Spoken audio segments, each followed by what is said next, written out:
Hi hello friends, എല്ലാ കൂട്ടുകാർക്കും ഇന്നത്തെ എപ്പിസോഡിലേക്ക് സ്വാഗതം.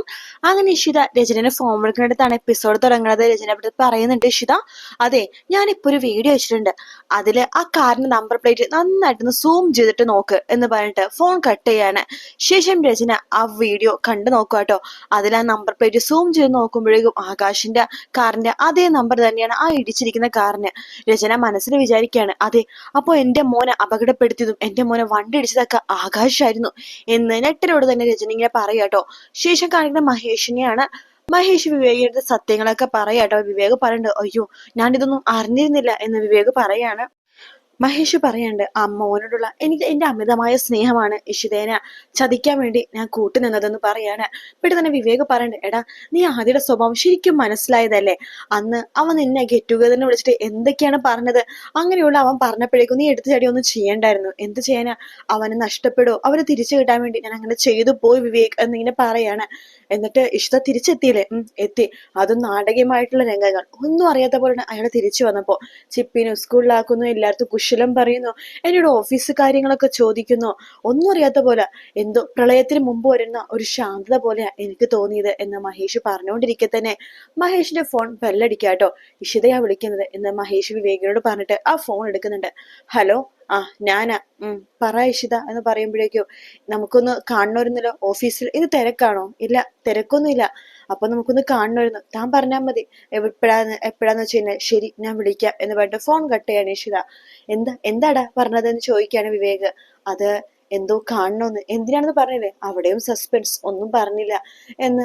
ശരി, സാരില്ല, നിന്റെ പണി നടക്കട്ടെ എന്ന് വിവേകിനോട് പറയാണ്. വിവേക് അവിടെ നിന്ന് നേരെ ഓഫീസിന്റെ ഉള്ളിലേക്ക് പോകുവാട്ടോ. അതിനുശേഷം കാണിക്കുന്ന രചനേനെയാണ്. രചന വീണ്ടും വീണ്ടും ആ വീഡിയോ കണ്ടുകൊണ്ടിരിക്കുകയാണ്. ശേഷം മനസ്സിൽ തീരുമാനം എടുക്കുകയാണ്. ആ സമയമാണെങ്കിൽ ആകാശം ഒന്നറിയാത്ത പോലെ ഫോണിൽ സംസാരിച്ചോണ്ട് വരും കേട്ടോ. ഇഷിതയോ അവള് വല്ല പുഴക്കരയിലോ കയൽക്കരയിലോ വല്ല ഇത് അന്വേഷിക്കണം, ജഡമായിട്ട് കിട്ടും. എന്റെ ബുദ്ധിനെ ലൈസിനൊന്നും കൊടുക്കണമൊന്നുമില്ല. ആ ഓക്കേടാ, നീ ഫോൺ വെച്ചെന്ന് പറഞ്ഞിട്ട് ഫോൺ കട്ട് ചെയ്യാണ്. രചന ചോദിക്കണ്ട ആകാശിനോട്, ആടുത്ത ഫോണിൽ സംസാരിച്ചത് ബുദ്ധി ലേസിനെ കൊടുക്കുന്നില്ലെന്നൊക്കെ പറഞ്ഞല്ലോ, അത് അവനോട് പറഞ്ഞതല്ലേ? നിനക്ക് ഞാൻ തരും ഹോൾസെയിലായിട്ട് എന്റെ ബുദ്ധി. ഇഷിതനെ എവിടെ അന്വേഷിക്കണമെന്ന് പറഞ്ഞത്? പുഴക്കടവിലോ അതുപോലെ കായൽക്കരയിലോ? അവള് ഭർത്താവിന്റെ കൂടെ നിന്നു ഉത്തമ ഭാര്യയായിട്ട് നിൽക്കുന്നുണ്ട് അവള്. അപ്പോൾ തിരിച്ചു വന്നോ?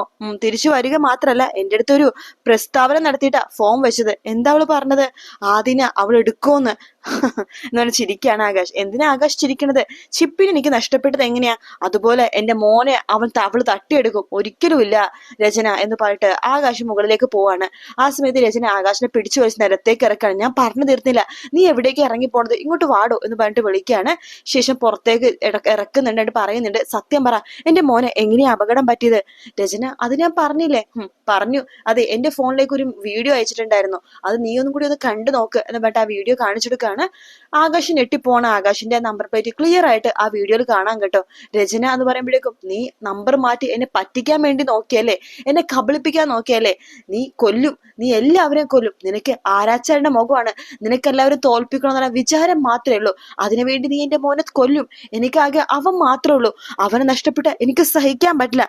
നിർത്തി, ഞാൻ നിന്നോടുള്ള എല്ലാ സേവനവും നിർത്തി, ഞാൻ പോകുവാണെന്നൊക്കെ പറഞ്ഞിട്ട് ആകാശിനെ അവിടെ ഒരു വലിച്ചെറിഞ്ഞിട്ട് രചന അകത്തേക്ക് കയറി പോകണം. ആകാശനാണെങ്കിൽ ആകെ ഒരു വിഷമം പോലെയൊക്കെ ആവാട്ടോ. പിന്നീട് കാണിക്കുന്ന മഹേഷിനെയും ഇഷിതേനെയാണ്. അവരിങ്ങനെ വണ്ടിയിൽ യാത്ര ചെയ്തുകൊണ്ടിരിക്കുകയാണ്. ആ സമയത്ത് മഹേഷ് ഇഷിതയോട് ചോദിക്കുന്നുണ്ട്, എങ്ങോട്ടേക്കാ പോകേണ്ടതെന്ന് ചോദിക്കുമ്പോൾ നിശ്ചയിച്ചിട്ടില്ല, തീരുമാനം എടുത്തിട്ടില്ല എന്ന് പറയാണ്. മഹേഷിനെ വണ്ടി ഓടിക്കുകയാണ്. ശേഷം ഇഷിത പറയുന്നുണ്ട്, കഴിഞ്ഞ ദിവസം ഞാൻ എൻ്റെ ഫ്രണ്ടിനെ കണ്ടായിരുന്നു. അവളുടെ കല്യാണം കഴിഞ്ഞിട്ട് 5 വർഷം സുഖമായിട്ട് ജീവിക്കുകയായിരുന്നു. പക്ഷെ ഒരു ദിവസം അവള് ചില സത്യങ്ങളൊക്കെ അറിഞ്ഞു. അവളുടെ ഭർത്താവിന് അവളല്ലാതെ വേറൊരു കാമുകിയുണ്ടെന്ന്. അവള് ആകെ പൊട്ടിത്തെറിച്ചു. പിന്നീട് അവൾ പെട്ടെന്ന് ഒരു ദിവസം ആകെ നിശബ്ദയായി. എല്ലാവരും പഴയ പോലെ തന്നെ സ്നേഹം കാണിച്ചു. അവളുടെ ഭർത്താവ് വിചാരിച്ചു അവന്റെ പഴയ കാമുകീനെ അവൾ അംഗീകരിച്ചു എന്ന്. പക്ഷെ പിറ്റേ ദിവസം എല്ലാരും ഞെട്ടിച്ചുകൊണ്ട് അവൾ ആത്മഹത്യ ചെയ്തു എന്ന് പറയാണ്. അത് കേൾക്കണത് മഹേഷ് വണ്ടി നിർത്തിയിട്ട് ആകെ ഷോക്ക് അടിച്ച പോലെ ഇങ്ങനെ നിൽക്കുക കേട്ടോ. മഹേഷിനോട് ഇഷിത പറയുന്നുണ്ട്, എന്താ വണ്ടി നിർത്തിയത്? വണ്ടി എടുത്തോ എന്ന് പറയാണ്. ഏതെങ്കിലുമൊക്കെ ഒരു പാർക്ക് എത്തുമ്പോഴേക്കും വണ്ടി നിർത്തിയാൽ മതി എന്ന് ഇഷിത പറയുന്നുണ്ട്. മഹേഷ് വീണ്ടും വണ്ടി എടുത്തിട്ട് വണ്ടി ഇങ്ങനെ ഓടിച്ചോണ്ടിരിക്കുക കേട്ടോ. പിന്നീട് കാണിക്കുന്നത് രാമനാഥനെയാണ്. രാമനാഥൻ ആകെ ടെൻഷൻ അടിച്ചിട്ട് അങ്ങോട്ടും ഇങ്ങോട്ടൊക്കെ ഇങ്ങനെ നടന്നുകൊണ്ടിരിക്കുകയാണ്. സ്വപ്നവല്ലി അടുത്തേക്ക് വരുന്നുണ്ട്. എന്നിട്ട് പറയണ്ട്, എനിക്കൊന്നും വിശ്വസിക്കാൻ പറ്റുന്നില്ല രാമ. ഇഷിത വരുന്നു. അതിനുശേഷം എല്ലായിടത്തും പഴയ പോലെ സംസാരിക്കുന്നു. ചിപ്പിന് സ്കൂളിലാക്കുന്നു. നമ്മുടെ ഭയങ്കര സ്നേഹം കാണിക്കുന്നു. മഹേഷിനോട് സംസാരിക്കുന്നു. അതൊക്കെ കാണുമ്പോൾ എനിക്കിവിടുത്തെ പേടി പോലെ തോന്നുന്നു എന്ന് പറയുമ്പോൾ രാമാനന്ദൻ പറയുന്നത്, എനിക്കും അതേടോ. കഴിഞ്ഞ 2 ദിവസം ഇഷിത എവിടെയായിരുന്നു എന്ന് ചോദിക്കുമ്പോഴേക്കും സ്വപ്നവല്ലി പറയണ്ട്, രാമന് മാഷിനോടും ചോദിക്കാൻ പാടില്ലേ? ഇല്ല, എനിക്ക് അതിനുള്ള ധൈര്യമില്ല. ആ വലിയ മനുഷ്യന്റെ മുമ്പിൽ നിൽക്കാനുള്ള ധൈര്യം എനിക്കില്ലടോ എന്ന് പറയണേ. അങ്ങനെ എങ്ങാനും ചോദിച്ച എന്നോട് തിരിച്ചൊരു ചോദ്യം ചോദിക്കും, ഇഷിത പോവാനുള്ള കാരണം എന്തായിരുന്നു എന്ന്. മഹേഷിന് ഒരു മകൻ കൂടി ഉണ്ടെന്ന് പറഞ്ഞപ്പോ മാഷിന്റെ മുഖത്ത് ആ ഒരു ദേഷ്യം അതെന്റെ മനസ്സിൽ നിന്ന് പോകുന്നില്ല. ഇല്ല, ഞാൻ ഒരിക്കലും മാഷിനോട് അങ്ങനത്തെ കാര്യങ്ങളൊന്നും സംസാരിക്കില്ല.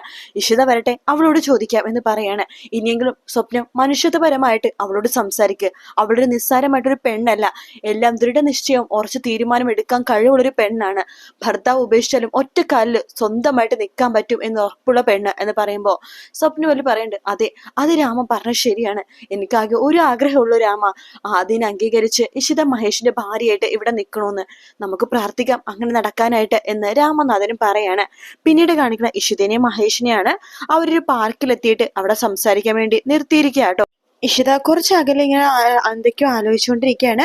മഹേഷ് അടുത്തേക്ക് വന്നിട്ട് ഇഷിത എന്ന് പറയുമ്പോഴേക്കും ഇഷിത പറയുന്നുണ്ട്, കഴിഞ്ഞ ദിവസം രാത്രി ഞാൻ പോയപ്പോഴേക്കും ഞാൻ ആത്മഹത്യ ചെയ്തിട്ടുണ്ടാവുന്ന ചില ആൾക്കാരൊക്കെ വിചാരിച്ച് കാണുമായിരിക്കും. അങ്ങനെ വിചാരിച്ചിട്ടുണ്ടെങ്കിൽ അവർക്ക് എന്നെ ശരിക്കും മനസ്സിലാവാത്തത് കൊണ്ടിട്ടാണ്. ഒരിക്കലും ആത്മഹത്യ ഒന്നിനും ഒരു പരിഹാരമില്ലെന്ന് എനിക്ക് നന്നായിട്ട് അറിയാം. എന്നിട്ട് ഇഷിത 2-3 ഉദാഹരണമൊക്കെ പറയുന്നുണ്ട്. അത് കേൾക്കുമ്പോഴേക്കും മഹേഷ് പറയുന്നുണ്ട്, ഇഷിത നമുക്ക് പോവാം, ഈ മരണത്തിന്റെ കാര്യമൊന്നും കേൾക്കാൻ എനിക്ക് താല്പര്യമില്ല. ഇഷിത പറയുന്നുണ്ട്, മരണം ഒരു സത്യമാണ്, പക്ഷെ എല്ലാത്തിനും പരിഹാരം അതല്ല. ഒരിക്കലും ഞാൻ മരണം എന്ന് പറഞ്ഞ തീരുമാനം ഒരിക്കലും എടുക്കില്ല. ഞാൻ തേടിക്കൊണ്ടിരുന്നു, എന്നെ തന്നെ തേടിക്കൊണ്ടിരുന്നു. കഴിഞ്ഞ ദിവസം മഹേഷ് എനിക്ക് തന്നത് വലിയൊരു ഷോക്കായിരുന്നു. സത്യം പറഞ്ഞ ചീറ്റിംഗ്. മഹേഷിന്റെ മകനോട് എന്നെ കൊണ്ട് മാപ്പ് പറയിപ്പിച്ചു. എല്ലാവർക്കും ഉണ്ടാവുന്ന പോലെ ഒരു ഷോക്കായിരുന്നു ആ സമയത്ത് എനിക്ക്. ഞാൻ ആരാണ് എന്താണെന്ന് ആ സമയത്ത് ഞാൻ മറന്നുപോയി. എനിക്ക് അന്ന് ഒന്നും തന്നെ തോന്നിയില്ല. കുറച്ച് മനസ്സ് ശാന്തമാക്കണം, അതിനുവേണ്ടി മാത്രമാണ് ഞാൻ രാത്രി അന്ന് പുറപ്പെട്ടത്. ഞാൻ നേരെ പുറപ്പെട്ടു പോയത് വേറെ എവിടെയല്ല, കന്യാകുമാരിയിലെ വിവേകാനന്ദ പാറയിലേക്കായിരുന്നു, അവിടുത്തെ ധ്യാന കേന്ദ്രത്തിലേക്ക്. അവിടെ ഞാൻ തെരഞ്ഞുകൊണ്ടിരുന്നത് എന്നെ തന്നെയായിരുന്നു. അവിടെ എത്തിയ ഞാൻ ആകെ മനസ്സൊരു സമാധാനം ഇല്ലാതെ നിൽക്കുമായിരുന്നു. ഒരു ശാന്തതയ്ക്ക് വേണ്ടിയിട്ട്, എനിക്കൊരു ഉറച്ച തീരുമാനം എടുക്കാൻ വേണ്ടിയിട്ടാണ് ഞാൻ അങ്ങോട്ടേക്ക് പോയത്. മഹേഷിന് ചിപ്പി അല്ലാതെ ആദി എന്ന് പറഞ്ഞ ഒരു മകൻ കൂടിയുണ്ട്. മഹേഷിന്റെ വീട്ടുകാരും മഹേഷും എന്റെ വീട്ടുകാരും എല്ലാവരും എന്റെ തീരുമാനത്തിന് വേണ്ടിയിട്ടാണ് കാത്തിരിക്കുന്നത്. അങ്ങനെ അവസാനം ഞാൻ ആ തീരുമാനത്തിൽ എത്തിക്കഴിഞ്ഞു എന്ന് പറയാണ് ഇഷിത. അത് കേൾക്കുമ്പോൾ മഹേഷ് ആകെ ഞെട്ടിക്കൊണ്ട് ഇഷിതയുടെ മുഖത്തേക്ക് ഒന്ന് നോക്കുവാട്ടോ. മഹേഷ് പറയണ്ട്, ചിപ്പിനെ അനാഥയാക്കിയിട്ട് ഒരു തീരുമാനം താൻ എടുക്കരുത് എന്ന് പറയാണ്. ഇഷിത പറയണ്ട്, ചിപ്പി എങ്ങനെ അനാഥയാവും? അവൾക്ക് അച്ഛനുണ്ട്, അച്ഛമ്മയുണ്ട്, അച്ചാച്ചനുണ്ട്, അപ്പയുണ്ട്, എല്ലാവരും ഉണ്ട്. ഇപ്പതേ രക്തബന്ധത്തിൽ ജനിച്ച ഒരു ഏട്ടനും കൂടി അവൾക്കുണ്ട്. ഞാൻ ചിന്തിച്ചത് മഹേഷിനെ കുറിച്ച് മാത്രമാണ്. മഹേഷ് എന്നെ കല്യാണം കഴിച്ചു, ഞാൻ ഒരിക്കലും പ്രസവിക്കില്ല എന്ന് മനസ്സിലാക്കിക്കൊണ്ട് എന്നെ ചിപ്പിയുടെ അമ്മയാക്കി. എനിക്ക് അമ്മയാകാനുള്ള ഒരു അവസരമാണ് മഹേഷ് ഉണ്ടാക്കി തന്നത്. അങ്ങനെയുള്ള മഹേഷിനെ കുറിച്ച് മാത്രം ഞാൻ ചിന്തിച്ചത്. ആരായാലും ചിപ്പിയുടെ അമ്മ ആരാണെന്ന് ചോദിക്കുമ്പോൾ മഹേഷ് എല്ലായിടത്തും എന്നെ ചൂണ്ടിക്കാണിച്ചു, ഞാനാണ് ചിപ്പിയുടെ അമ്മ എന്ന്. അങ്ങനെയുള്ള മഹേഷിനെ കുറിച്ച് മാത്രമേ ഞാൻ ചിന്തിച്ചുള്ളൂ എന്ന് പറയാണ്. മഹേഷിന് ഒരു മകൻ കൂടിയുണ്ട്, ആദി അല്ലേ എന്നിങ്ങനെ പറയാണ്. മഹേഷ് ഇഷിതയുടെ മുഖത്തേക്ക് ഒന്ന് നോക്കുന്നുണ്ട് കേട്ടോ. എന്നിട്ട് ഇഷിത പറയുന്നുണ്ട്, പ്രസവിക്കാൻ കഴിയാത്ത ഈ എനിക്ക് ഒരു മോളുണ്ടായിരുന്നു, ഇപ്പൊ ഒരു മോനും ഉണ്ട് എന്ന് പറയാണ്. അത് കേൾക്കുന്നത് മഹേഷിന് ഭയങ്കര സന്തോഷം തോന്നുവാണ്. ഇഷിതയുടെ കണ്ണുകളിലൊക്കെ ആകെ സന്തോഷം കൊണ്ടുള്ള കണ്ണീരിങ്ങനെ വരുവാട്ടോ. എന്തിനാ ഞാൻ മകളെ സ്നേഹിക്കുകയും മകനെ സ്നേഹിക്കാതിരിക്കണം ചെയ്യണത്? എനിക്ക് ഒരു മകളും ഇപ്പതേ ഒരു മകനും ഉണ്ട് മഹേഷ് എന്ന് ഇഷിത സന്തോഷത്തോടു കൂടി തന്നെ മഹേഷിനോട് പറയാണ്. എനിക്കിപ്പോ 2 മക്കളുണ്ട് മഹേഷ് എന്ന് പറയാണ്. സത്യം പറഞ്ഞാൽ മഹേഷിന്റെ മകനാണ് ആദി എന്ന് അറിയുന്നതിന് മുമ്പ് തന്നെ അവൻ എന്റെ മകനായിരുന്നു, എന്റെ ഇഷാദായിരുന്നു അവൻ എന്ന് പറഞ്ഞിട്ട് ആ കഴിഞ്ഞുപോയ സംഭവങ്ങളൊക്കെ മഹേഷിനോട് പറയാണ് ഇഷിത. മഹേഷിന് സന്തോഷമാവാണ്. അതിനുശേഷം മഹേഷ് ആലോചിക്കുന്നുണ്ട്, ആദ്യത്തെ മാപ്പ് പറയേണ്ട സമയത്ത് ഇഷിത പറഞ്ഞിരുന്നല്ലോ, ഞാൻ മാപ്പ് പറഞ്ഞത് എന്റെ മകനോടാണെന്ന്. അതിന്റെ അർത്ഥം ഇപ്പോഴാണ് മഹേഷിന് മനസ്സിലായിട്ടോ. മഹേഷിനോട് ഇഷിത പറയുന്നുണ്ട്, ഞാൻ അന്ന് അവനെ കാണിച്ചു കൊടുത്തത് ഓർമ്മയില്ലാത്ത ആദിക്ക് ഇഷാദിനെ കാണിച്ചത് മഹേഷിന്റെ ഫോട്ടോ ആയിരുന്നല്ലോ അച്ഛനായിട്ട് കാണിച്ചു കൊടുത്തത് എന്ന് പറയുമ്പോഴേക്കും മഹേഷ് പറയുന്നുണ്ട്, അതെ, അന്ന് ടെക്സ്റ്റൈൽസ് വെച്ചിട്ട് അവൻ എന്നെ കണ്ടപ്പോ വല്ലാത്ത സ്നേഹമായിരുന്നു അവൻ എന്നോട്, അത് ഞാൻ പഠിപ്പിച്ച സ്നേഹമാണ് എന്ന് പറയാണ്. അത് കേൾക്കുമ്പോൾ മഹേഷിന് വല്ലാത്ത സന്തോഷം തോന്നുവാട്ടോ. ഇഷിത പറയുന്നുണ്ട്, മരണത്തെ നമ്മൾ പേടിക്കേണ്ട, ജീവിതം അങ്ങനെ പല പരാജയങ്ങളും തരും, നമ്മൾ ജീവിക്കണം, യാത്ര തുടരണം. അപ്പോ നമുക്ക് യാത്ര തുടരാല്ലേ മഹേഷ്? തുടരാം എന്ന് മഹേഷ് പറയാണ്. ഇഷിത പതുക്കെ മഹേഷിന്റെ അടുത്തേക്ക് കൈ നീട്ടുവാണ്. മഹേഷ് പതുക്കെ ഇഷിതയുടെ കൈയിലേക്ക് ചേർത്ത് പിടിക്കുകയാണ് കൈ. അതിനുശേഷം അവർ രണ്ടുപേരും കൂടി കൈ ഇങ്ങനെ ചേർത്ത് പിടിക്കുവാട്ടോ. ആ ഒരു ഭാഗത്തോടെയാണ് എപ്പിസോഡ് തീരുന്നത്. നാളത്തെ പ്രൊമോയില് കാണിക്കുന്നത് ഇഷിത മഹേഷ് ആണെങ്കിൽ ഇഷിതനെ കാത്ത് രാത്രി റൂമിൽ കാത്തിരിക്കാട്ടോ. ഇഷിത കുടിച്ച് റെഡിയായിട്ട് മഹേഷിന്റെ അടുത്തേക്ക് വരുന്നുണ്ട്. മഹേഷ് പറയുന്നുണ്ട്, എത്ര നാളായി നമ്മൾ ഈ ഒരു ദിവസത്തിന് വേണ്ടി കാത്തിരിക്കുന്നു എന്ന് പറയുമ്പോ ഇഷിത പറയുന്നുണ്ട്, അതെ നമ്മുടെ കാത്തിരിപ്പായിരുന്നു ഈ ദിവസം എന്ന് പറയാണ്. അങ്ങനെ മഹേഷ് ഇഷിതനെ ചേർത്ത് പിടിക്കുകയാണ്. അതേസമയം രചന പെട്ടെന്ന് ആകാശിനോട് പറയുന്നുണ്ട്, അതെ മഹേഷും ഇഷിതയും പ്രണയിക്കാൻ തുടങ്ങി, എല്ലാം മറന്ന് അവർ ഭാര്യ ഭർത്താക്കന്മാരെ ജീവിക്കുന്നു എന്ന് പറയാണ്. അങ്ങനെ ഇഷിത എല്ലായിടത്തിലും മഹേഷിന്റെ ഭാര്യയാവാണ്. അതിനുശേഷം കാണിക്കുന്ന മാഷിനെയാണ്. മാഷ് പ്രിയാമ്മയുടെ അടുത്ത് പറയണ്ട്, ഇഷിതക്കൊരു മോളുണ്ട് ഇപ്പൊ ചിപ്പി, അവൾക്കൊരു മോൻ കൂടി ഉണ്ടാവണത് നല്ല കാര്യമല്ലേടോ എന്ന് സന്തോഷത്തോടു കൂടി തന്നെ പ്രിയാമ്മയുടെ അടുത്ത് മാഷും പറയുന്ന ഭാഗമാണ് പ്രൊമോയില് കാണിച്ചു കേട്ടോ. അതിനുശേഷം ഇഷിതയും മഹേഷും ഭയങ്കര പ്രണയ ജോഡികളെ പോലെ ഇങ്ങനെ നടന്നു പോകുന്ന ഭാഗം കാണിക്കുന്നുണ്ട്. വീഡിയോ ഇഷ്ടപ്പെടുകയാണെങ്കിൽ ലൈക്ക് ചെയ്യാനും സബ്സ്ക്രൈബ് ചെയ്യാനും കമന്റ് ചെയ്യാനും മറക്കല്ലേ. മറ്റൊരു വീഡിയോ ആയിട്ട് വീണ്ടും കാണാം friends. Take care. Bye bye.